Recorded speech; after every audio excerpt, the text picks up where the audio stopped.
Hi everybody, welcome to Raising Vibrations.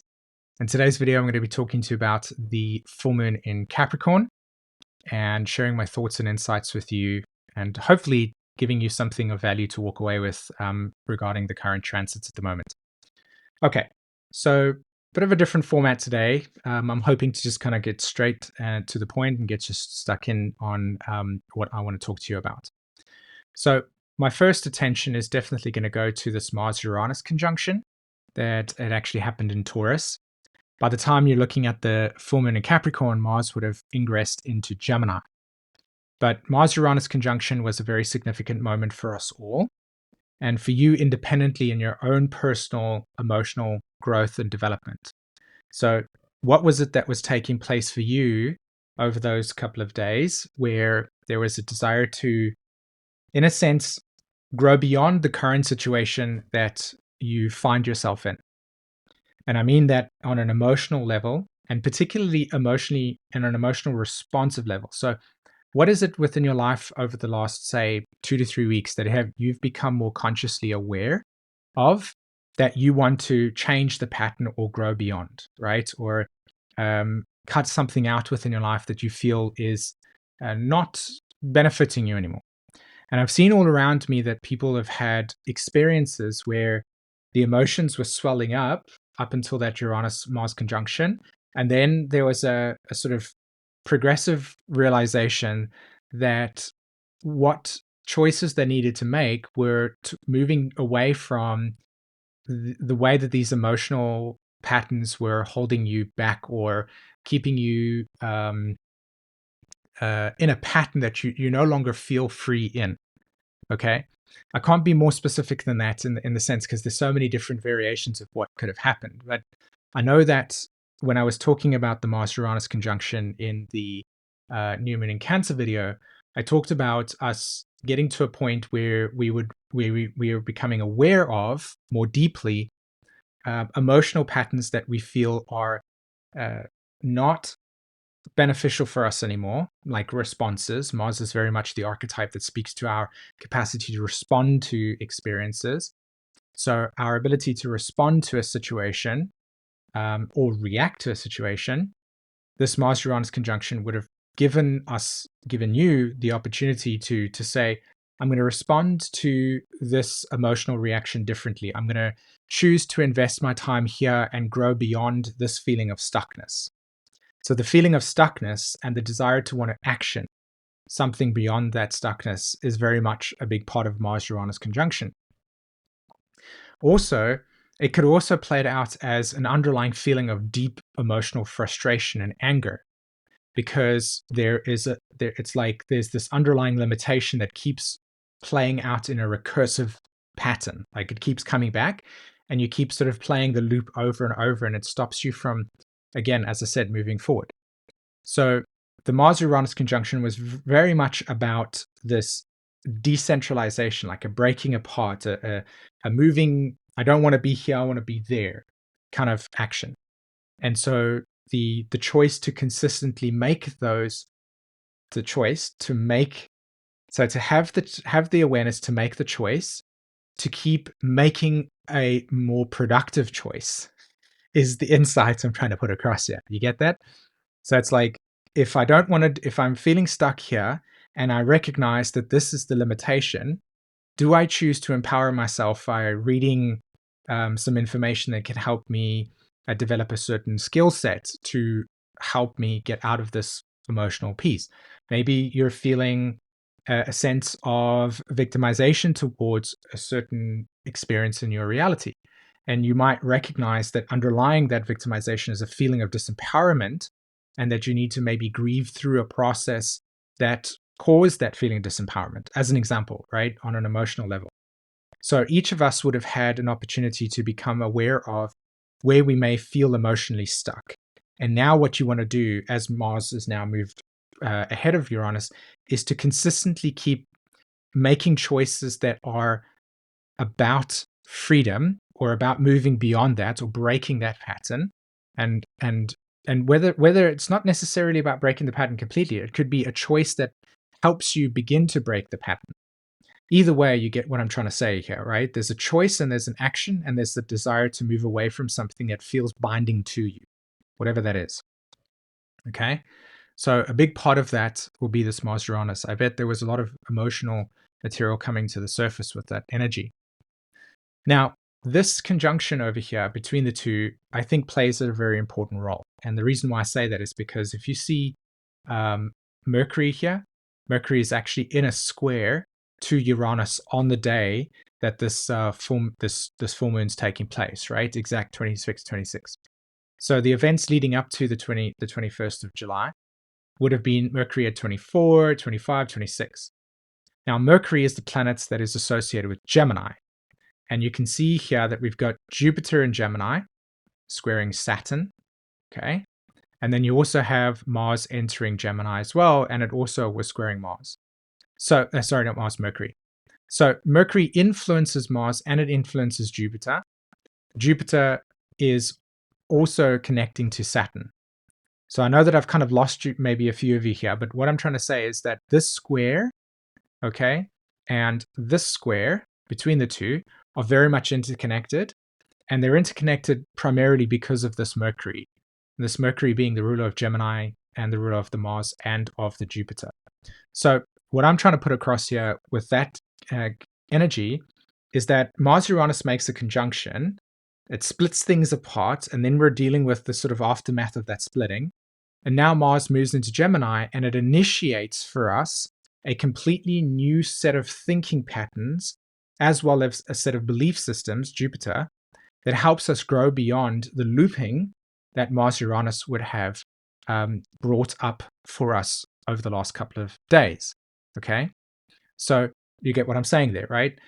When we're stuck in a loop, oftentimes we have a cognitive perspective or a set of instructions that we consistently run through that reinforces the pattern, whatever that may be.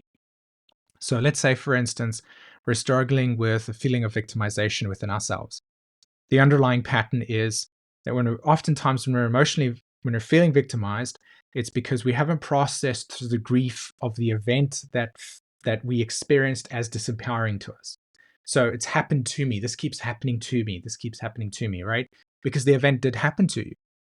So once you start to move through that layer of emotion, start to grieve, and then eventually come to a state of acceptance that this happened, and you can grow from that, you have to also change the way that you actually perceive that experience. And part of that is building a new language structure. And there are different variations in different ways that this will play out for us, right? Internally for you, what you want to be looking at is how could the narrative, the story that you reinforce keep you in that looping, okay? So this square between Mercury, Mars, and Uranus, and then of course Jupiter, Saturn, speaks to the truth or the narrative or the perspective that you might hold, that you might have, that keeps you in that looping, okay? And I've said that a few times, but that's what I'm talking about here. So this is an opportunity to kind of question that underlying looping or that underlying truth and see if it still reinforces that disempowerment or that feeling of whatever it is, whatever that keeps you in that looping. So there's kind of the very strong mental energy at the moment. And you want to be, as I said, like being mindful of the storyline or the messaging or the perspective that you might use that reinforces that feeling of looping within yourself, right? That's the deep work here on emotional level. Now, part of this process, if you see the sun here sitting at the Pluto, so the sun's in opposition to Pluto, the moon is conjunct Pluto, as in 29 degrees, and the moon is also, in evolutionary astrology, we call it a balsamic phase, meaning that the moon is sort of arriving to a closing relationship to Pluto, okay? Means the moon is moving across like this, like 28, 29, and then it will make a conjunction with Pluto, and then it will move across. So this is a phasal relationship, as in each planet's, this is a new phase. Mars has moved across Uranus, new phase. The moon is a closing phase or balsamic energy to Pluto, and then eventually will cross Pluto and move ahead. That's very significant because when the moon will cross Pluto, what will happen is that we will simultaneously have the emotional perspective to expose that which is holding you hostage, right? What is holding you emotionally hostage? What is holding you emotionally in a state of looping that you feel stuck with? Okay. So this moon conjunct Pluto says, hey, we're at what is called the culmination phase, as in we're closing up here, we're ending something. Okay. The moon will then cross Pluto, and again, we'll have this deep emotional opportunity to really see and feel the truth of this underlying emotional pattern that no longer serves you anymore. And then you can do whatever you want with that. You can choose to say, I don't want this anymore in my life, and I'm going to do what I can to make choices every day that keeps feeding a new way of being, a new set of responses. Or you can be aware of the energy. It feels shitty for a period of time, and then you move on with your day. Right? That's pretty much how these planetary systems will work. It will be like you can ride that wave, become aware of those things. It's uncomfortable, it sucks for a bit, and then the energy disappears. Or you could recognize that what's happening here is that we're actually at a very powerful moment regarding a 16-year cycle with Pluto in Capricorn. Okay. We're at the culmination phase of a 16-year cycle of Pluto in Capricorn. Let me show you. So Pluto sits here at Aquarius, right? And for most of you that would have been following my work or following astrologers, you'll know that Pluto has been moving through Capricorn since 2008. And as a collective, as individually as well, we've been deeply coming to terms with healing our sort of emotional landscape, right? And exposing where there are emotional parts in ourselves that need healing, that need addressing, and basically coming into a very stronger sense of self-mastery. Okay, so that's the Pluto journey. And that's a very small scope. There are so many more other things that I can talk about there, but for the main sort of idea here, to keep it in the scope, we're talking about deep emotional archaeology that leads to freeing you from emotional bondage around patterns that no longer serve you anymore. So childhood memories, childhood traumas, becoming aware of where we carry disassociation, all these things, becoming aware of them, and then making active choices to move towards healing those parts of ourselves. Okay. And eventually becoming emotionally self-reliant and resilient. That's the goal, at least. So that's Pluto through Capricorn. As it enters Aquarius, we kind of shift into a new sign and we start dealing with Aquarius type of things. But Pluto is not ready yet. It's not ready to finally move through and let go of Capricorn. We're like on the last round of Pluto and Capricorn stuff. So this full moon initiates what I would say, and I don't know how to put this in a way that sounds exactly what it is that it feels like to me, is that it's a pattern that is initiating a deep 16-year culmination. And it's saying, are you ready to move on? Because we're ready to start doing Pluto and Capricorn stuff. Are you ready to move on? And so this is what this energy is about. It's, are you ready to emotionally move beyond Capricorn themes and have internalized, that's the keyword, internalized your sense of emotional security, your sense of emotional resilience, your sense of ability to have at least begun to work on the emotional landscape that you carry with yourself, okay, as a human being. Like, what is your emotional journey? Now, we've been working on this, we've been growing as a collective, but now we've reached a point where there's a lot of tools around, there's a lot of facilitators around, there's a lot of material around that is speaking to healthier emotional ways of being, right? Learning about boundaries, redefining what is healthy mentally, etc. All of this whole entire spectrum of stuff. This full moon says, are you ready to move on beyond this phase and into the next sort of evolutionary pattern, or the next set of patterns that will come into our consciousness? And this Uranus-Mars conjunction, I think, brought up a set of emotional triggers that allowed us to see where that final sense of work needs to be done. And this full moon will make it now illuminated. It'll be like, hey, right, here we are. You've seen those emotional things. You've understood what they are. Now take the tools that you have, apply them to the emotional reality, soothe them, empower yourself, and then let's move on. That's how I interpret this chart at the moment. I think Chiron plays a very significant role. I mean, look at it. It's 29 degrees. Like, I mean, you can't even make this stuff up. It's like the sun's at 29 degrees Cancer, the moon's at 29 degrees, of course. And then you have like just on Pluto, but it's not ahead of it. It's just behind, saying, okay, this is the final push. So there's that. And then the aspect to Chiron over here, I mean, as I said, I can talk about Chiron for ever and a day, but to me, at the sort of like fundamental basis of this Chiron energy, Chiron is deeply asking the question, how are human beings going to learn to work through their own primal instincts in nature? How are we going to learn to work through our impulses and responses within our emotional nature and exist on this plane where the sort of like the primal urges and primal responses and primal ways of being and the way that we would respond to situations don't end up killing us, kind of thing, right? It's like there's such a powerful thread in Chiron that in Aries is like this need to grow stronger and to strengthen yourself emotionally so that you can interact with the world and survive.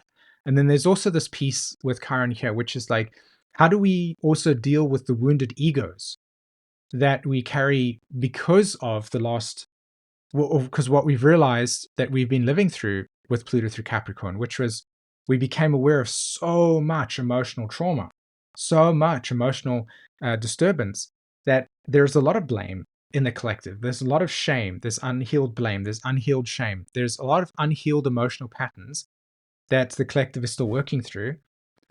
And running parallel to that is a lot of people that have gone through their own emotional transformation and come out the other side and have started to actually act in ways that is a reflection of those healed emotional patterns. But this Chiron energy over here speaks deeply to understanding ourselves as human beings and understanding this connection between what we emotionally are and how we can easily be emotionally affected by experiences that are negative to us, and then how we actually deal with and heal those emotional negative experiences. Because people that have unresolved shame or unresolved blame dynamics or unresolved guilt dynamics will always continue to keep projecting those mechanisms into the environment, and it's just emotionally unhealthy. And there's no sort of one fix for that. I think, at least, there's just what I see us moving through as a collective. And I mean, the spectrum of how Mars, how Chiron and Aries is playing out is pretty broad. I mean, I've only touched one little aspect, but again, I want to kind of keep it into the scope of just the emotional journey that I think each of us are on, and how each of our individual stories are being deeply impacted by these transits. So that's kind of the range that I want to keep this within.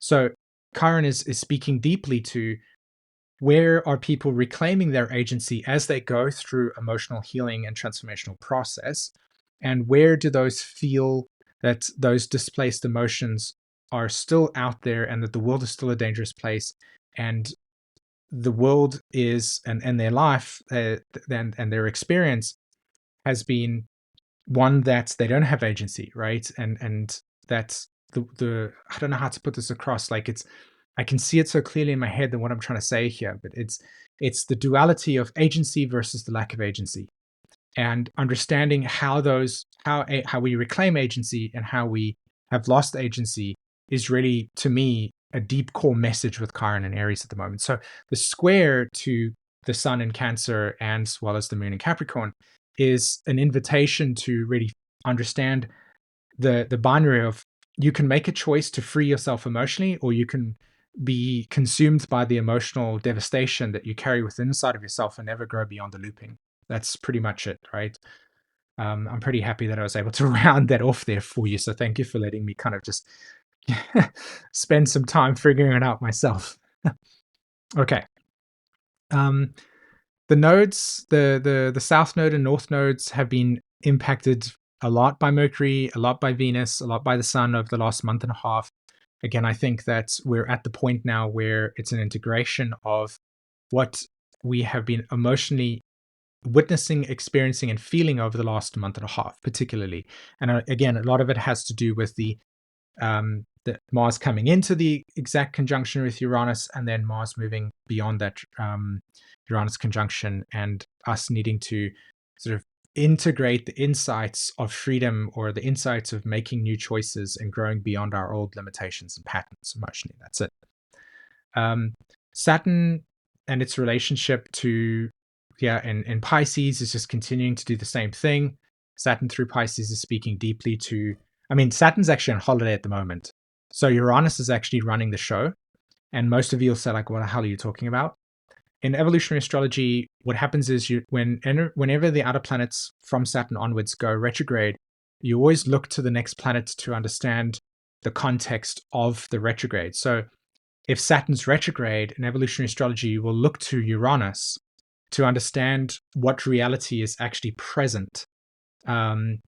So if Saturn's retrograde, the kind of door opens, Saturn's offline, and then the next reality is Uranus. And now Uranus is not retrograde in the chart, so we stop there. So right now, and I hope I'm going to try and capture your imagination here, imagine when Saturn's direct. There's a lot of emotional sort of work that we're doing on, right? We're putting one brick in front of the other, building structure, moving forward with something, right? When Saturn goes retrograde, there is a pattern, Uranus, that begins to now take precedence, right? Uranus becomes more important because there is no energy allowing for that concrete establishment to take place. So what Uranus does, it becomes the reality instead of Saturn. And so for the period of time that Saturn is retrograde, we experience Uranus reality. So it's not a coincidence that Saturn will be retrograde at a time where Mars conjuncts Uranus. And the impact of that Mars-Uranus conjunction will be felt more deeply because the reality we're actually experiencing is more Uranian, unstable, and more sort of like throwing off. I want to throw things off. I don't want to build this thing over here. I've been doing it for such a long period of time. I don't want to be doing it. I think another analogy that I could use, I suppose, is in the Western world, and for the most of the world, you have like, you work Monday to Friday, and then like on Saturday and Sunday, you don't work, right? So Sunday, you generally sort of do nothing that's work oriented. That would be kind of Uranus. Saturn's gone retrograde on Saturday and Sunday, and then you have these kind of days off, and then you go back to work on Monday, right? Or there's always an exception to the rule. So the rule is Saturn, and then there's always one exception. That would be Uranus. This is how this works, this dynamic between these two archetypal forces or factors that we have within our lives. So the insight here is that Saturn retrograde in Pisces speaks deeply to Uranus and how Uranus is accelerating our relationship to Piscean stories. And the Piscean stories are very much about this consistent fight between order and chaos. Okay? This whenever planets transit through Pisces, there's this consistent flux of disarray, of things being pulled apart, reality becoming more stretched than what it is. And there's always a transition of power that takes place with Saturn. So in a sort of more concrete way, or trying to ground this for us, is that Saturn transiting through Neptune over its entire cycle has to do with the eventual collapse of the old order. And then there's this period of time where we don't know what is the order. And then there is an emergence of a new order eventually. Okay. We're in the sort of realizations of the collapsing, like of the collapse, right? And then at the same time, there's this sort of war that is taking place in the collective at the moment between where does the power exist? Who has the power? What reality is the one that will become the reality that we exist within as a human race? And the specifics of this are equal to wherever it is that you're living on the world. But ideally within your own life, I mean, just in terms of Mars-Uranus conjunction and this full moon that's taking place here between the moon and Pluto, you can see that there is a complete opportunity to change the old order, the old habits, the old structures that you've had within your own life, and respond to things in a completely new way. But that responding to it in a new way is very fresh. It's very undeveloped. It hasn't got a pattern. Like we don't feel structured within it and held within it. And so Saturn transiting through Pisces is revealing this underlying state of flux, where there's no consistency and anything can happen. And it's like, we've reached a level of like antitrust on anything because we don't know what's real, because everything has been pulled apart to the point where we don't actually know where the lines are and where the boxes are and what is concrete and what is not and what's happening where. It's become ultimately disillusioned, right? We're going through a deep state of disenchantment, and that is necessary because when Neptune enters Aries and when Saturn enters Aries, that will become the new reality, right? The need to experience the emergence of a new order that will come out. So we're heading towards that, but in order for that new sort of pattern to allow for something to emerge, there needs to be a complete decay. And we are in the final stages of decay. It's like a senescent reality right now. And when patterns have reached decay and when they've become senescent and when there's chaos and disorder, there's nothing that you can trust because nothing appeals real. Nothing can be felt real. Nothing knows. We don't know what is going to be the order. It's just everything's in a disarray. So that's the type of sort of energy at the moment is that it's all over the place. That might not necessarily be the direct reality for you in one way, but in another way, it can be. You just need to look at the sort of flow of your life and see where things are sort of fading away, and the excitement and the desire for something new to come into your life is also present at the same time. So my summary of this astrology chart at the moment is that Mars Uranus was a significant pattern. It brought to a head the desire to break out of a set of looping patterns that no longer are empowering to us. I'll just take that word. The full moon is a symbol of completion, as well as the need to emotionally connect with and begin integrating emotionally the choices, that's the Chiron conjunction or the Chiron square, that you decided to take when are based on the insights of the Mars Uranus. So the Mars Uranus conjunction took place, you received some insights, things opened up for you, and now you want to emotionally begin to commit to those choices so that your reality can move forward in a direction that you feel is what you want, essentially. And it's just growing towards that. You're just consistently growing towards a new reality that feels more empowering and strengthening for you.